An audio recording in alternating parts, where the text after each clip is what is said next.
Hello and welcome to a new episode of Story of Success, in which we interview successful Egyptian figures. We'll be back after the break, so stay with us.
Our guest today is a unique lady who specialized in helping children with special needs.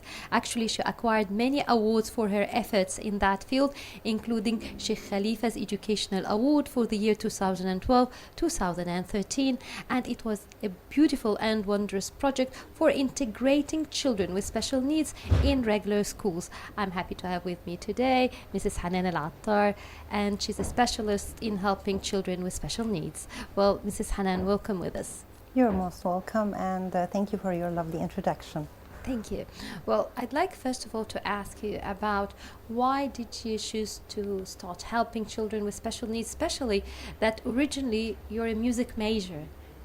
Actually, the mainstreaming started in the UAE in 2009, and as a music supervisor, I felt the difficulty for the teachers dealing with special needs students inside the classroom. So because I know how important the music therapy can help, and the music actually, all activities can do a lot, I said, okay, let's do something about this. And in the beginning I started with only 4 students, and then by time the project became bigger and bigger.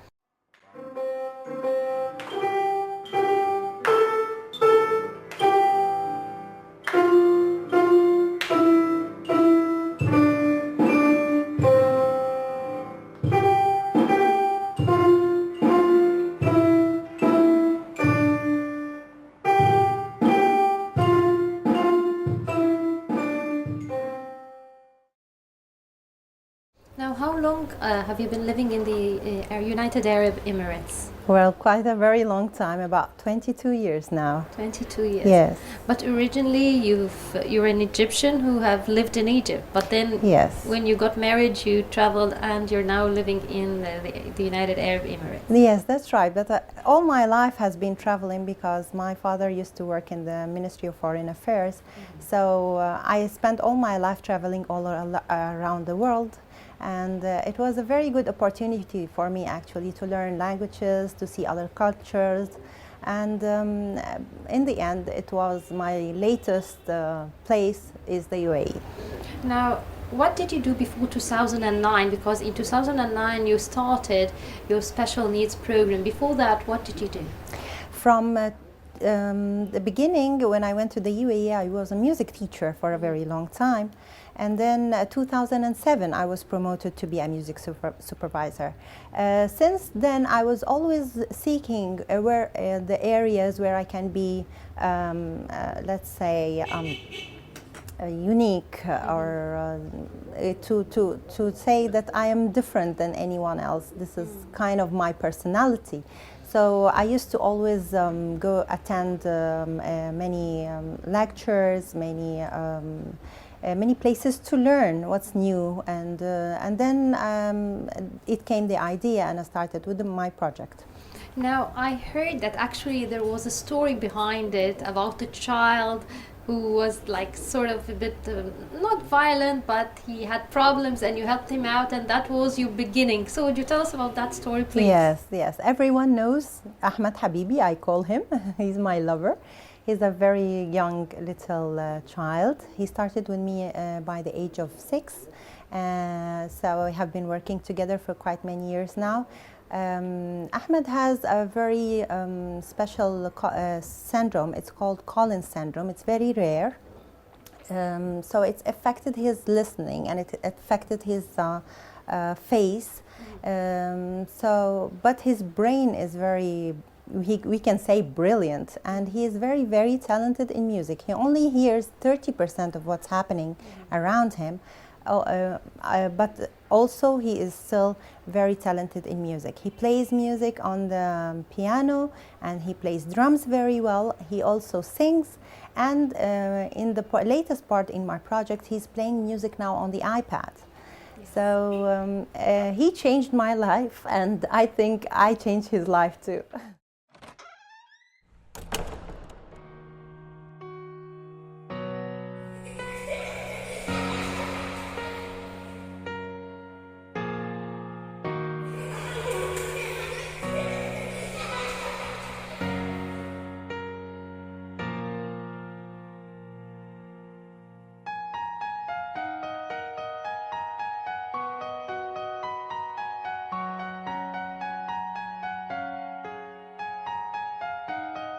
في الأول كانت ابتسامتكم هدف من أهداف حياتي، بس دلوقتي بقت كل حياتي. أهديتكم بسمة طفولة بنغمة مأمولة. So now you are integrating children in schools, and the way you're helping them is through music, or there are other methods. Would you talk to us about your project in more detail, please? Well, actually, you know that special needs children, they will truly have a gap between them and the normal students. So my first goal that I wanted to make this gap smaller and smaller by giving them support to make their self-esteem a lot better, their self-confidence. So we're playing on this area much, and by giving them the music where they are playing together in a group or singing in a choir, they feel they are not missing anything between them and the other students. So it's working very nicely, and we can see the changes happening, not only for the students. We can see the changes also happening to their parents, and we can see the changing happening to the teachers that are becoming more familiar with their disabilities and how to deal with them and how to love them and give them care, and not also leave them apart in the classroom. So it's becoming very I see the progress, and we can all feel it. So I hope it will become even more and more, inshallah. Now, can any child be integrated, or it has to be certain mild disabilities to be integrated into a regular school? You are right, exactly. It has to be a mild disability, or else, because they have, of course, other places for the more complicated issues. But we are dealing with most of the disabilities. We have autism, we have Down syndrome, Collins syndrome, as I told you, many others. We have hearing impairment, we have blind students, we have problems, all kinds of disabilities. Now, when you mentioned that you're working also with problems with children with hearing problems. Now, that's quite difficult when you're using music or teaching music. So, how do you do it, or how? Because, for example, the sign language, if you're talking, but now this is music and it's the rhythms. Yeah. So how do you teach them? Actually, they, as we said, we are having in the mainstreaming only the mild ones. So they have little bit of hearing, and maybe also they have some aids to help them to listen. So if they are talented and they have the rhythm inside them, they can feel it. And with the special things that we are using of technology, like the iPad band or things like that, it's helping them to make it easier for them to go on with playing music with us. And for the singing, we can just tell them we have special students to help them to learn the words of the song and do them by the sign language also. So they still also can be there. Now, for the children, because usually the challenge is to make a child understand that the other child, although he's I don't want to say disabled, but let's say he has special needs, yes, that he shouldn't be mocked yes, or laughed at. Especially that some children at certain ages, they won't understand that. So how do you deal with that issue? Actually, not by talking. We make them see it happening. We blend them together in the music activities, and then they just love them. And this gap, that what I have told you about, is disappearing. They are getting blended together in a very nice way, and they're taking care of each other, and they're building communications. So it's like a miracle happening in front of our eyes, day by day. We can feel that. So I always say, better than lots of talking, let's do it and let's feel it in the real life. And this will build their characters very well. Both of them, the disability, the special needs children, as we call them, and the other supporters, we call them in the project. So they will both learn how to deal with each other. Even when they grow and get out of school, they will be learned something that will change their life forever.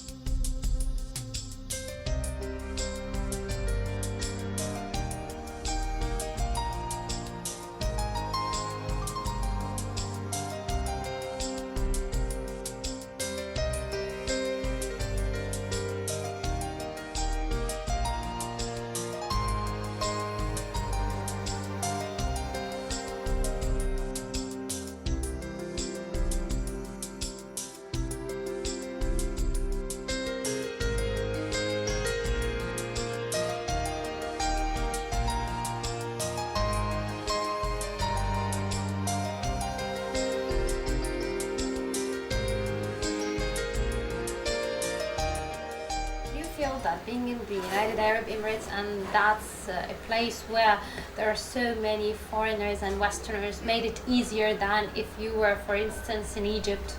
I don't think so, especially that in governmental schools I'm always dealing with the Arab nationalities. But if we are all Egyptians, it will be easier, and I don't think it's a kind of difficulty. No, I don't think that will mean a lot of change in the project. Now, what about the courses you had to take to specialize in that? In the beginning, I didn't have the chance to learn because I've been searching for music therapy all over the Arab world, but I didn't find anything especially for that. So I used to go to conferences. When I hear there is a conference for autism, I go. When I hear there is a conference for any disability, I just go and listen and learn and read lots of books and learn what to do and learn how to deal with them. But then when the project is getting bigger and bigger and I'm feeling the results are really changing something, I said, okay, let's do in a professional way. So I actually came back to my country and I did a diploma for special needs. And now I'm working on my master's for special needs also. And these are from Egypt, from here? Yes, I'm doing it here in Helwan University. Now, so how do you find, let's say, is there a care and interest in Egypt about caring for children with special needs and methods of teaching them? Yes, I had this question in mind when I came back. It was when I started studying. So I started to ask, is it happening here in my country or no? Because I have been abroad for a very long time. And I was very happy to know that it's really happening, but there are lots of difficulties because the teachers are not ready for it. Students are not ready for it also. So I did one training for them in Al-Maadi schools for the teachers who are dealing with special needs. And I think it was a good start to tell them where to start, how to deal with them. But I think they still need a lot. The ministry is trying their best, but they need a lot of support to learn more. Yes, they need it.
Now, being an Egyptian living in the Emirates, now actually that's quite competitive because there are so many Westerners there. Yes. And a lot of expertise, and usually in the Arab world we tend to prefer the Westerners than even the Arabs or the nationals of the country. Now, do you feel it's competitive over there, especially that you're a woman too? It is, but competing is something good. It gets from you what the best you have. So I like challenge and I like to work on it, and I hope I can achieve what I'm looking for. How do you find working and living in the Emirates?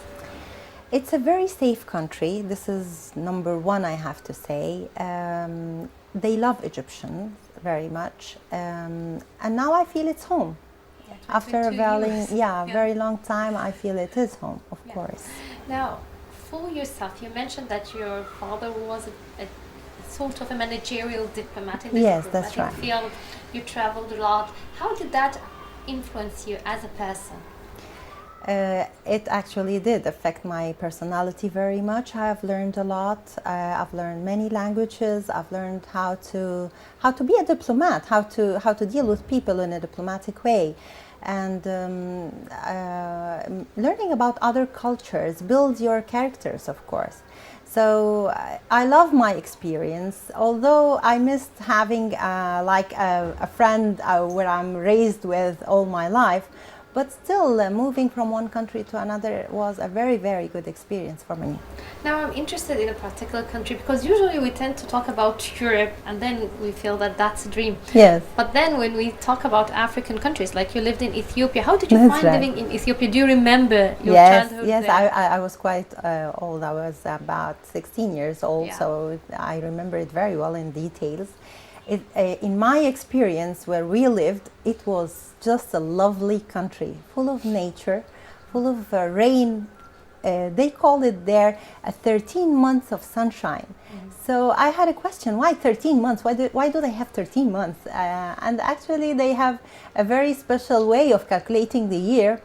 They say the 12 months are 30 days only, and then the left days they make a month for them. So they have 13 months in their year, and they say that the 13 months are full of sunshine.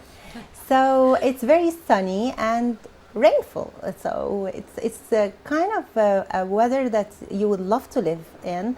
And because of that weather, you can see the flowers are blooming very big and very colorful. And I love nature, so I found that it was a dream for me to live there. Now, you were awarded other awards.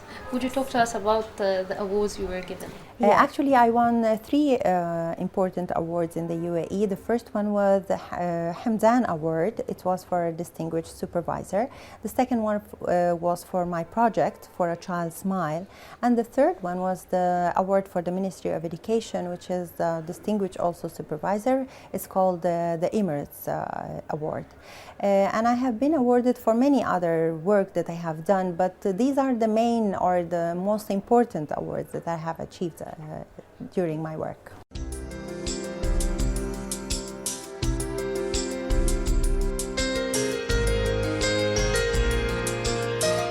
Well, Mrs. Hanan Attar, we have to wrap up this episode, but we'll still be continuing our interview together in the next episode. So thank you very much for this interview. Thanks to you. Well, today I've interviewed special needs specialist Mrs. Hanan Attar, and we've learned a lot about her efforts in the field of children with special needs and about her project For a Child's Smile, which she started in 2009 for integrating children with special needs in regular schools and for music or therapy through music, and how she was awarded actually many awards for that, including Sheikh Khalifa's award, before that Hamdan's award, and the United Arab Emirates award as well. We've learned about how she traveled throughout her life to many countries because her father worked in the diplomatic field, and how she traveled to Western countries, as well as her life in Ethiopia and how she loved it.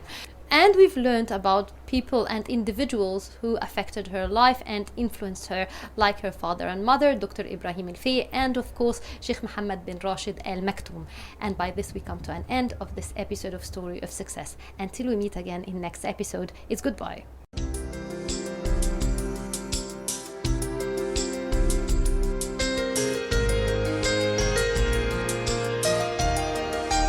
I'm still hoping, and I will still work with all my effort, with all my team also, because I have a lovely team with me. We are 47 teachers, music teachers. They are all volunteering their work, their time, everything for those lovely children. But then I started to love training. You don't have to train them a lot like the normal instruments. You just get very quick results, very neat results also. Marwa is a very special, lovely girl in my project. She has Brogenia syndrome. She started with me about 3 years ago. She is just a little young lady who's growing up. She wants to always feel that she is wearing in fashion. People love her the way she looks. So we have done an agreement together that just our goal is to make them happy, not only teach them music or not only being in an event together playing music or singing in a choir, no.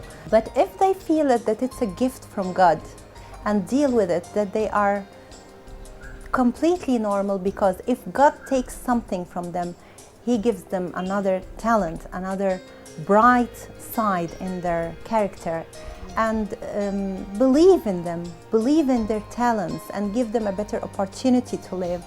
They will change their life, they will change everything. They will change the way they deal with them. Since then, I have learned that those children have a lot in them, and I wanted to give them a smile in their heart before their face.